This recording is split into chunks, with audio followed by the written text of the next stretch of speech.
Salut à toi! Tu as souvent plein d'idées pour tes rédactions, mais tu as l'impression que ton texte ressemble à une pile de briques en désordre? Pas de panique! Aujourd'hui, on va transformer ce chaos en une rédaction argumentée, solide et convaincante.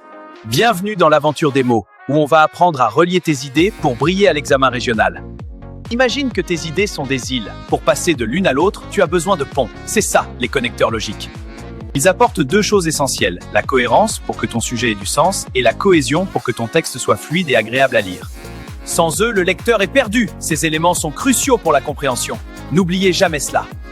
Commençons par mettre de l'ordre avec la chronologie ou la succession d'arguments. Pour bien débuter, utilise d'abord ou en premier lieu. Pour la suite, on enchaîne avec ensuite ou puis. Et pour finir en beauté, enfin ou finalement.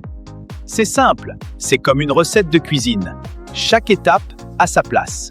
Parfois, tu veux enrichir ton récit. Utilise de plus ou en outre. Et si tu veux expliquer le pourquoi, c'est là qu'interviennent la cause et la conséquence. C'est l'effet domino. Il n'a pas travaillé, donc il est puni. Utilise car ou parce que pour l'origine et c'est pourquoi ou par conséquent pour le résultat. L'examen, on te demande souvent de nuancer tes propos. C'est le moment de l'opposition. Pour un contraste fort, utilise mais ou en revanche. Pour une nuance plus fine, ce qu'on appelle la concession, utilise pourtant, cependant ou bien que. C'est ce qui rend ton argumentation intelligente et mature. Écoute bien, car c'est ici que se jouent les points précieux.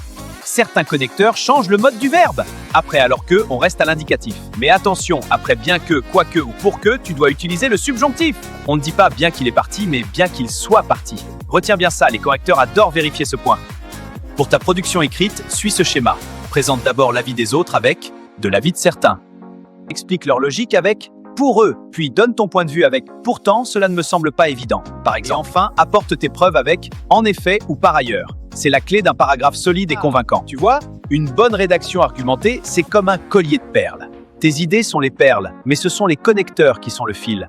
Sans le fil, tout s'écroule. Entraîne-toi à utiliser ces petits mots magiques un par un. Tu vas voir, ta plume va changer et tes notes vont grimper. Allez, courage pour tes révisions, tu en es capable. Si cette leçon t'a aidé, pense à liker la vidéo et à t'abonner. Comme ça, tu ne vas rien rater des prochaines explications. À très bientôt pour une nouvelle leçon.